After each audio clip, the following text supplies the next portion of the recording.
What if I told you that stupidity isn't just about lacking intelligence, but is actually something darker? A force that can hijack brilliant minds and turn them into tools of destruction. What if the real danger to our civilization isn't evil people doing evil things, but regular folks who've simply stopped thinking? Imagine this.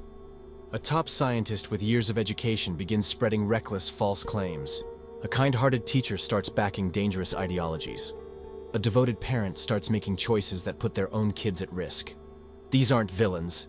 They're intelligent, caring individuals caught in what Dietrich Bonhoeffer called the grip of stupidity. And what makes it so chilling? It's not happening to other people. It's happening to people just like us. This isn't just some abstract theory. In 1961, psychologist Stanley Milgram ran a disturbing obedience experiment at Yale. Regular people, guided by an authority figure, were told to deliver what they believed were increasingly painful electric shocks to another person.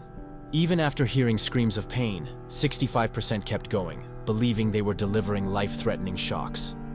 These weren't monsters. They weren't broken. They were everyday people who momentarily gave up their ability to think morally for themselves. This is what Bonhoeffer saw up close in Nazi Germany, and it led him to a deeply unsettling conclusion about human behavior. But before we go further, ask yourself something. Have you ever gone along with something just because everyone else around you did? Keep that in mind, because what you're about to hear might be one of the most important psychological insights of our time. Bonhoeffer wasn't just a thinker locked in an academic tower. He was a German Lutheran pastor who watched his world crumble in front of him. Born in 1906 into a brilliant family, his father was a renowned psychiatrist. Bonhoeffer believed deeply in education and rational debate. But as the Nazi regime took control, something happened that shattered his belief in human reason. He watched in disbelief as the very people he admired, educated, refined, and devout, began embracing ideas and leaders that stood in direct opposition to everything they once held sacred. These weren't naive crowds tricked by propaganda. These were doctors, professors, religious leaders, people who willingly handed over their intellect to the regime. From prison in 1943, sentenced to die for trying to stop Hitler, Bonhoeffer penned his most haunting thought. Against stupidity, we are defenseless. Arguments don't work. Force doesn't work. Reason is ignored. What made this insight so disturbing wasn't just where he was, it was how accurate he was. He pointed out something chilling. Evil often self-destructs. It sparks resistance. But stupidity? It thinks it's doing good. That's what makes it so hard to break. And that wasn't his only warning. Bonhoeffer realized something crucial. Stupidity serves power. People with bad intentions usually know they're doing harm, which creates internal conflict and eventually breaks them down. But those wrapped in functional stupidity truly believe they're doing the right thing, and they become immune to criticism. This isn't by accident. Modern power doesn't have to censor information. It just needs to create an environment where honest thinking becomes almost impossible. When Bonhoeffer spoke of stupidity, he wasn't talking about low IQ or a lack of schooling. He meant something deeper, what today we'd call willful ignorance or learned blindness. In a prison letter, he wrote, "The stubbornness of the stupid shouldn't fool us. They're not thinking for themselves. Talking with them feels like arguing with catchphrases, not people." Bonhoeffer's theory was groundbreaking because he wasn't blaming individuals. He was pointing to the systems that condition people to stop thinking. In truth, the world we live in encourages mental shortcuts. Social platforms make fortunes when we react with emotion instead of logic. News sites get more clicks from outrage than nuance. Politicians win hearts with slogans, not substance. When people are exhausted, juggling jobs, drowning in debt, and overloaded with data, surrendering their intellect becomes a coping mechanism. Economists even have a term for it: rational ignorance. Basically, it's more efficient to stay uninformed than to dig through complex issues. But when everyone does that, the result isn't just individual ignorance. It becomes collective madness. Exactly what Bonhoeffer witnessed. And while society pushes us toward these shortcuts, our minds are wired to give in. Leon Festinger's research in the 1950s on cognitive dissonance showed that when people face facts that clash with their beliefs, their brains fight back. Bonhoeffer already understood this decades earlier. And modern psychology confirms, the more stressed and insecure we are, the harder it becomes to accept uncomfortable truths. Exactly the environment our modern world creates.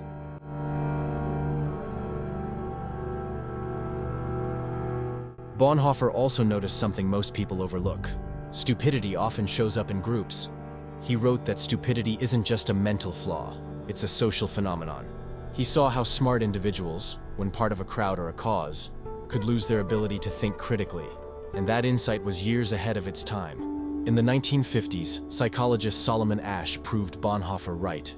He found that when people are surrounded by a group giving obviously wrong answers, 75% will go along with the group at least once, even when they know it's wrong. Now imagine this happening online. Today's algorithms are like turbocharged conformity machines. They build echo chambers so powerful that it becomes nearly impossible to think independently. In 2018, MIT researchers uncovered something shocking. False information spreads 6 times faster than truth on social media. Why? Because lies often feel better. They're easier to digest, more emotionally satisfying. They confirm what we already believe. When someone shares misinformation that aligns with their worldview, they get rewarded with likes, shares, and validation. The algorithm sees this and serves them more of the same. And before they know it, they're trapped in a self-reinforcing loop, an intellectual quicksand that feels like certainty but buries them in illusion. Ever scrolled through your feed and felt like it's reading your mind? That's not a coincidence. It's a system designed to keep you comfortable, by feeding you exactly what you want to see. It's not just technology, it's engineered ignorance. And we've seen this movie before. The Salem witch trials weren't led by monsters. They were led by concerned neighbors who genuinely believed they were saving their community. The Red Scare of the 1950s? Same story. It wasn't villains. It was patriotic Americans who truly thought they were defending democracy. In each case, educated people ignored logic, abandoned critical thinking, and chose emotional certainty over complexity. So now we have to ask, if the world is built to work against our minds, how do we fight back? Bonhoeffer believed the answer was something he called costly grace, a rare and uncomfortable kind of courage. It means choosing to think for yourself even when it hurts, even when it's dangerous, even when you stand alone. But today, the battle is even harder. We're not just up against social pressure. We're up against evolution and trillion-dollar systems that are laser-focused on exploiting our mental shortcuts. Our brains were shaped by survival, not truth. Psychologists call this intellectual humility, the ability to admit you don't know everything, to recognize that your beliefs might be flawed, to question, even when it's hard. Here are a few ways to train that mindset. First, create intellectual friction. Each week, read or watch something that challenges your perspective, not to change your mind, but to stress test your views. Second, practice productive doubt. If you're totally sure of something, ask yourself, what would make me change my mind? If you can't answer, that's a red flag. Third, pause before you post. Take 60 seconds to verify what you're about to share. That tiny pause breaks the feedback loop the algorithm depends on. And finally, learn to say, I don't know. It's one of the most powerful things you can do. In a world that rewards fake certainty, honest doubt is revolutionary. But here's the truth. Even if we master these habits, personal effort isn't enough. We need systems that make thinking easier, not harder. That means requiring tech companies to be transparent about how their algorithms influence what we see. It means teaching people, starting from childhood, how to evaluate sources and evidence. It means designing digital spaces that reward honesty over tribal loyalty. And most importantly, it means creating economic policies that reduce stress and uncertainty. Because when people aren't drowning in fear about rent, healthcare, or job security, they have the space to think deeply and clearly. Bonhoeffer's theory was powerful in his time, but there's one thing he couldn't have predicted. This isn't just about propaganda anymore. It's about the way our minds are wired.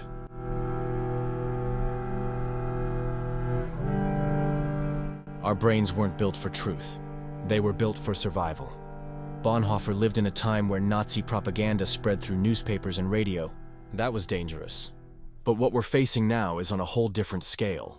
We've gone from government messaging to hyper-personalized social media feeds that know exactly how to manipulate us. And now we're stepping into the era of AI-generated deep fakes, where even reality can be faked with terrifying accuracy. This isn't just about more lies. It's about attacking the very mechanisms of human cognition. Our minds are naturally wired to value speed over depth, to trust familiar voices over new ones, to seek out information that confirms what we already believe. In the wild, those instincts helped us make fast decisions that kept us alive. But in today's world, they're being used against us. And here's what's truly frightening. No one is immune. Not intelligence, not education, not good intentions. Even the smartest among us are vulnerable when under pressure. That's exactly what Bonhoeffer described. When people feel uncertain or threatened, they start looking for simple explanations that make them feel safe. Authoritative voices offering black and white answers become irresistible. And the more chaotic the world feels, the more people cling to those voices, even when they're wrong. But now those voices aren't just human. They're engineered. We're no longer dealing with propaganda from politicians. We're facing algorithms and AI systems trained to exploit our deepest cognitive flaws with surgical precision. Every scroll, every pause, every click or emotional reaction, it's all being tracked, analyzed, and turned into a weapon against independent thought. We watched this happen during the COVID-19 pandemic. Highly educated professionals, doctors, engineers, lawyers, began promoting baseless claims about treatments and vaccines. These weren't failures of logic or IQ. They were the result of immense psychological pressure and a system that rewarded conformity over critical thinking. Bonhoeffer understood the cost of refusing to surrender your mind. He paid with his life. On April 9, 1945, just weeks before Germany surrendered, Bonhoeffer was executed by hanging. His final words, reported by a fellow prisoner, were, "This is the end, for me, the beginning of life." His death wasn't just an act of resistance against tyranny. It was a stand for the importance of thought itself. Bonhoeffer knew something we often forget. When we give up thinking for ourselves, we give up our humanity. In his words, we become puppets, pulled by the strings of whoever happens to be strongest at the moment. And that leads us to the question that haunted Bonhoeffer, and should haunt us too. Who stands firm? When pressure to conform is everywhere, when thinking differently feels dangerous, when lies are easier to swallow than truth, who stands firm? It's not the most intelligent or the most educated. It's the ones who choose, every single day, to be curious instead of certain, honest instead of comfortable, thoughtful instead of reactive. That's not some grand act of heroism. It's a small, quiet rebellion that becomes extraordinary, especially when the world around you has stopped doing it. The tragedy is that giving up your intellect often feels liberating. Thinking is hard. It hurts to hold two conflicting ideas in your mind. It's uncomfortable to admit you might be wrong. It's scary to question what everyone else seems to accept. But Bonhoeffer believed that discomfort is the very price of being human. And in a society that profits from our surrender, the choice to think for yourself becomes an act of rebellion.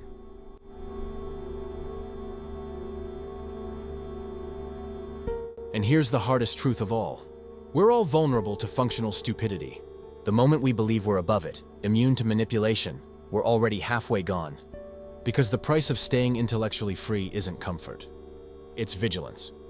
Not just against external enemies or misinformation, but against our own inner tendency to shut down when things get complicated. Bonhoeffer's theory unsettles us because it hits too close to home. We see it all around us. Smart people defending obviously false beliefs. Well-educated individuals making decisions that cause harm. Good citizens supporting policies that violate their own values. The problem isn't that we're getting less intelligent. The problem is that we live in a system that rewards speed, certainty, and emotional simplicity, while punishing deep thought and intellectual honesty. But within that sobering reality lies a spark of hope. Because if stupidity is something we slip into, it's also something we can wake up from. If it's reinforced by structures, those structures can be redesigned. If it's a response to mental overload, we can create lives that allow space for reflection. Think of critical thinking like physical fitness. It's uncomfortable at first, but absolutely essential for strength. No one expects to run a marathon without training. So why do we expect to navigate a flood of complex, emotionally charged information without practicing how to think clearly? Like muscles, our minds weaken when we don't use them. So next time you feel completely sure about something, next time you find yourself brushing off facts that contradict your beliefs, next time it feels good to be right, pause. That moment of comfort is often where functional stupidity begins. And Bonhoeffer warned us, it never shows up loudly. It creeps in quietly, whispering, "You already know enough, you don't need to think more." And when you hear that voice, you have a choice. Do you give in to the comfort of certainty? Or do you push through and reclaim your ability to think? Because Bonhoeffer didn't ask whether we're smart enough to resist stupidity. He asked if we're brave enough to keep thinking when thinking becomes hard. That's the question we all have to answer. In a world that profits from our passivity, choosing to slow down, ask hard questions, and think independently might just be the most powerful thing we can do. So here's your challenge this week. Pick one belief you feel strongly about, anything. Then spend 30 minutes reading or listening to the best arguments against it. Not to torture yourself, not to fall into doubt, but the goal isn't to torture your beliefs. It's to build the kind of mental courage Bonhoeffer gave his life defending. Because strength of mind isn't about clinging to what you already know. It's about putting your ideas to the test and having the courage to rebuild them stronger. If your belief holds up under pressure, you'll walk away with deeper clarity. And if it doesn't, you'll have gained something far more valuable than comfort. Truth, hard-earned, unfiltered, and real.